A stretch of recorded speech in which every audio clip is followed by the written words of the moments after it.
So I'm really excited. Well, I'm enjoying all of my interviews, but I'm really excited to see you again, Daniel, because it's been so long since I was responsible for the training element, the college training element of your apprenticeship. So I've been following your very exciting trajectory on LinkedIn. But before we get to all of that, how are you?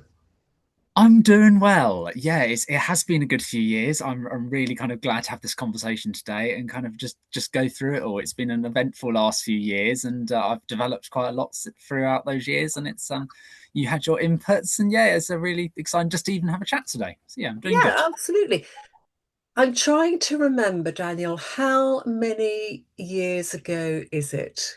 So I came post qualified. Oh, that's a good question. Now I'm trying to remember. So it would be 20. Yeah, it was, I think it was October 2022. I'm just going to get my LinkedIn up just to make sure, because that's when I finished my level three. Because I'm thinking when I first started yeah, it would have been October, November 2022. And then I did 8 months in my first post qualified role. So it would have been about just over 3 years ago now. Because you had to have your training online, didn't you? So Yes, we yes. must, that aspect, that must have been round about the 2020 then also. Of Oh my course. gosh, time goes so quickly. It does indeed. It does indeed. So you're going to have to cast your mind back a long way, but I know that you have a brilliant memory. So can you remember why you chose an apprenticeship, Daniel? So I did two apprenticeships. I'll go because I did both of my sessions with yourself, both level two and level three for both the Whitney College days. My first apprenticeship, kind of working in the level two SEN, working in SEN administration, SEN services in Oxfordshire County Council. Mainly, I chose it because I was at a point in my career where I was at a kind of a loose end, and I thought I wanted to try something new. And I saw the opportunity of doing my level two apprenticeship working at Oxfordshire County Council, and I kind of wasn't too sure kind of where it was going to lead me to, but I saw it as a really good service, and especially as I'm neurodiverse and I'm an advocate for neurodiversity, I thought working in the SEN team at the local council would be a fantastic opportunity for me to develop. And that was kind of where my apprenticeship journey began. And then from that level two, I then went to my level three, working in the adult social care director's office, which was a major key milestone because that then developed into my career going forward, which we'll avoid for now because we're focusing on the apprenticeships. But then kind of I did my level three and then I got a distinction from that. And then I've been post qualified as a PAEA since, but I'll leave that to further into the interview. Yeah, gosh, it's really nice to hear because you've got a varied apprenticeship experience. Mm. So, do you, I'll try and avoid keep saying, do you remember? But do you remember what appealed about doing the business admin apprenticeship? So what appealed to me about it was because I mean the thing is the level three was the big one that really churned my career into what it is. But to focus on the level two because we want to start off in the kind of my beginning of the apprenticeship journey was that I mostly thought about kind of the key skill sets that I had. I was very good kind of business studies. I did really well at GCSE level. I also was pretty good at using IT and whatnot. And I kind of what attracted it to me was that also it was about giving back and having purpose, especially with the environment the special educational needs teams have. It's all about giving back and helping people who are in vulnerable positions. And I've been fortunate enough to kind of see a varied variety of life experiences for a lot of our stakeholders, which is really critical in OCC. So working in that team just gave me that enthusiasm and gave me the energy to think, right, I'm impacting people in a really positive way. And this first apprenticeship was a great way of going about it. And that then led you to explore the next apprenticeship? Yes, so that's when I did my level three, and that was kind of this was the early stages. So this would have been about 2021 when I got that role. So that when I developed from that, I wasn't too sure what I wanted to do. I wasn't sure whether I wanted to go into the PAEA career side of things or whether I was interested in finance. What I did know that was though is if I wanted to do additional higher education, then getting a level three was critical to obtaining that. So I did my level three in the adult social care director's office, which is working with the directors of children's services, and that was a real eye-opening experience. Not only because I got to practice and use those transferable skills from SEN of working with a variety of individuals, but it also showed me about my skill and my love for doing PAEA type work. And it also, when you're seeing from kind of the director's office view, you're working at a bird's eye level, so you can see all the cogs. And it just gave me the enthusiasm to keep continuing. And then as I learned throughout that apprenticeship, I then realized the potential that this type of career work in the PAEA space had, which is kind of how I ventured through it and into kind of the latter stages that I'm at now. Thank you. Now you keep throwing out that little terminology. I know what it means, but can you just explain what the PA Yeah, is? sorry, no. That is actually very good. Yeah, so in the space that I'm in, the business support space and then business administration space, a lot of people use their business administration qualifications to become personal assistants or executive assistants. The fantastic thing about these career paths is that there are people which go into all sorts of life. There are people that go off and work in private equity firms. There are people that go and work in law firms. There are people that work at kind of more of a public sector NHS level. So which is nothing bad. It's just kind of different varying levels. But that's what I mean when I'm talking about PAEA space.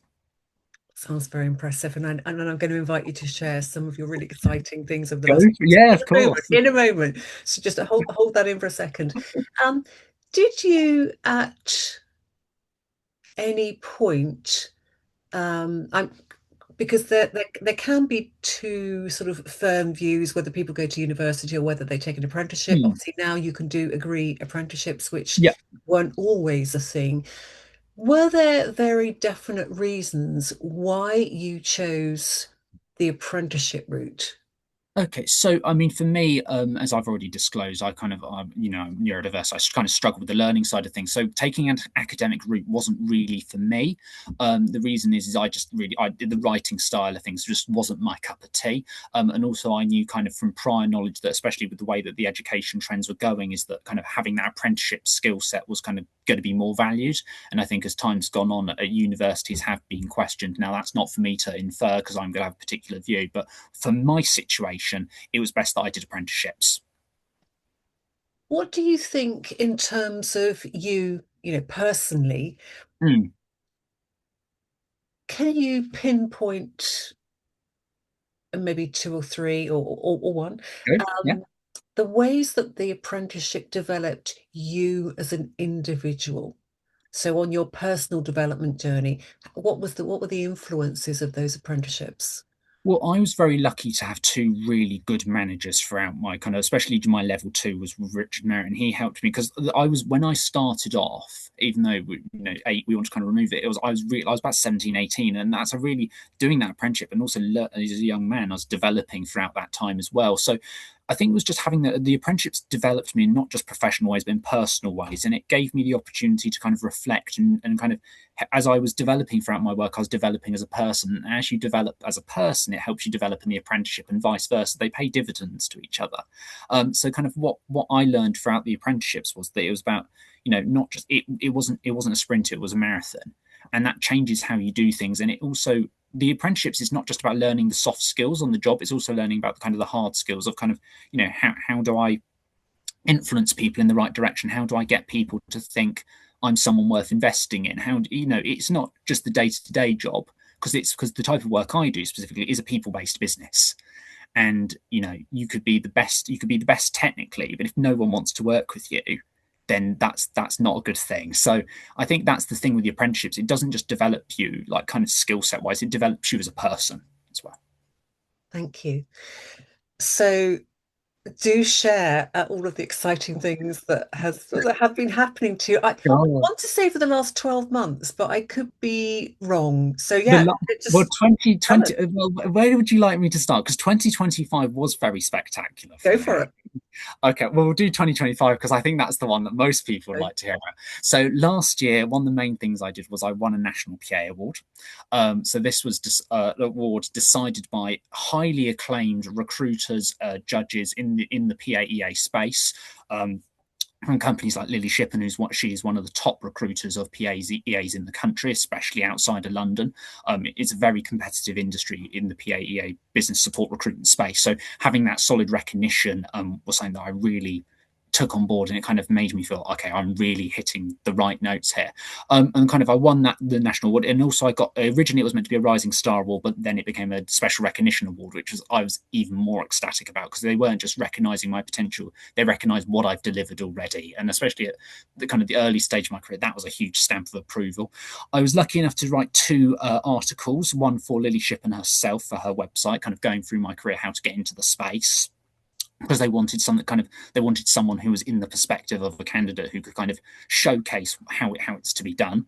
And then I did a bits and bobs about the mentorship scheme with the strategic PA network that I'm lucky enough to work with. Whereas that was in collaboration with like kind of Winnie King, and she was my mentor, and she helped me through the mentorship process.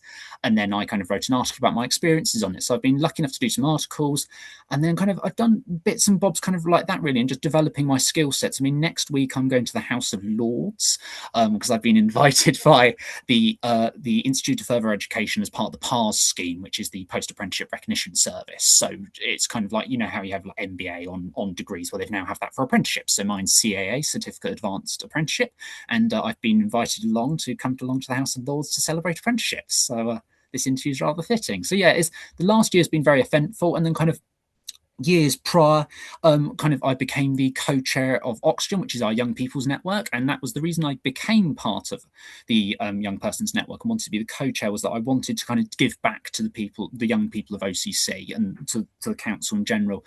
It's really important that we start supporting young staff inside OCC and all organisations, in fact, but specifically OCC for me, because it's, you know, without the younger staff who become into the more senior roles, you need that pipeline of talent, and we have some seriously talented young people working in local authority, whether they're working from apprenticeships or whether they're graduates. We've got such amazing talent, and it needs to be supported in the right way if we want to continue the success that local authorities have, and especially under the stress they're under at the moment. So that's something I'm really proud of. And then from that, we delivered a trip to the Houses of Parliament. And from that, we got Freddie Van Merlo, the MP for Tame and Henley, to come along to a Q&A with our members. So that was really exciting. And then kind of, yeah, we've just done bits and bobs around there. Kind of, you know, I've been promoted. So kind of moving away from kind of that side of things from last year, I then in my first role, I got promoted 10 months in, which was really exciting. That was working from a departmental PA perspective. And then I worked with ADAS, which is the Association of Directors of Adult Social Services. Did that for 2 years, and that was working alongside various different local authorities throughout the southeast of the UK. And we were making sure that the different directors of different local authorities had the opportunity to network and talk with each other. And that's just to put it in really simple terms. They discussed things like, you know, fee uplifts and all that sort of things, because all the local authorities in the UK will have different stresses in terms of adult social care. So my job in that was just to make sure I provide all the business support, the EAPA support, and then kind of I did that role for 2 years, and then I'm into the role I'm in now, supporting Robin Rogers, who's the director of planning.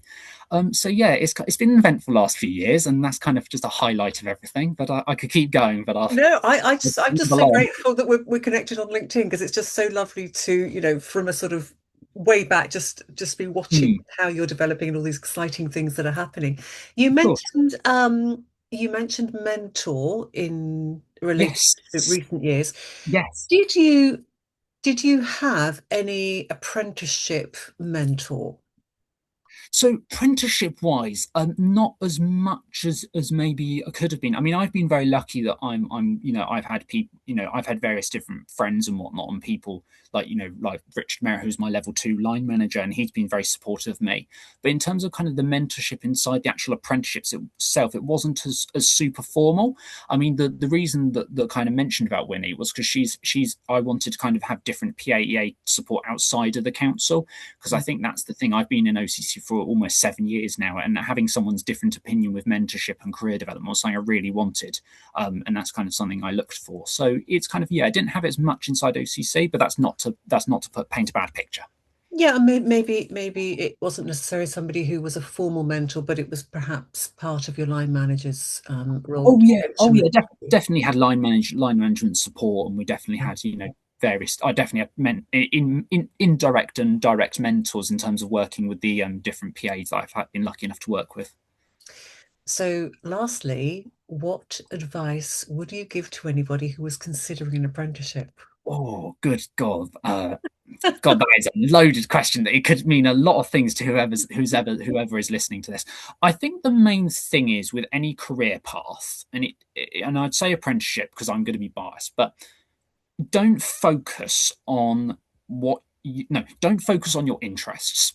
I think there's this trap, and I've been guilty of this, where you want to do something you're interested in because you're gonna love it more, and it's gonna be great, and it's all gonna be all happy rainbows. I think what you have to remember is that you're gonna have line management, you're gonna have expectations, you'll have bills, you'll have all this sort of stuff. So what I'd focus on is focus on what you're really good at, and then make it more enjoyable. As I've gone throughout my career, I've found that I can mod. I mean, my career is a very strange career because it's one of those careers where you need experience rather than qualifications. But I've been able to modify it and adjust it to my skill sets. So one of the prime examples is that like there's a really good saying from someone that I know saying that there's a PAEA job for everyone who wants to become one, but not every PA can do every PAEA job. So someone that like myself was not used to a private equity environment, if I got thrown in there tomorrow, I wouldn't survive it really. And vice versa, because if someone came in from a very competitive private equity background and came to a local authority background, they wouldn't know the decorums and all the rest of it. So back to the original question, think just go for it. Make sure you feel you've got the skills to do it, and also make sure that you think that you can stick through it because it will be a long process and there will be hard bits, and that's natural. Anything that is good and worthwhile in life takes effort. I mean, that the kind of my award that I got, that I was lucky enough to get given, that was 6, 7 years of work. It wasn't just an application and an interview about the award. It was 6, 7 years of evidence and build, and that's what you got to see the apprenticeship as.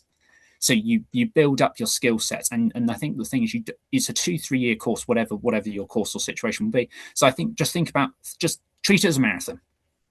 That would be my thing, and make sure that you feel you can do the stuff. Don't focus on what you're interested in. Do what you can actually do, because you can always edit it later on. I think it's a very good point you made in that response about the apprenticeship. I can't remember your exact wording, but Mm, it's something around it not being easy.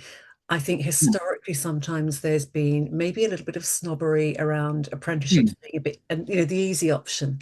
And I know from my perspective as mm. the person doing the training and assessing, Mm. people have to do an awful lot. Oh no, Um, apprenticeships are certainly work. They yeah, certainly work. And they are worth it. What you get at the end is yeah, hard earned, hard won, hard earned. Yes. yeah. I mean, apprenticeships. The standard of apprenticeships has gone up massively in the last 10 years. I mean, that's the thing. And I think if some people's mindsets are still stuck 10 years behind, and that just happens through life. People's life experiences kind of affect their responses to things. But yeah, apprenticeships are hard, but they are worth it in the end. And I think the main thing is just think about if you can be good at the thing. And I'd say focus on what you're good at rather than what you're interested in, because you can, with most career paths, not all, but with most, you can edit it to make it enjoyable. Daniel, it's been an absolute pleasure. I'm going to press the pause on the recording now. Thank you so much.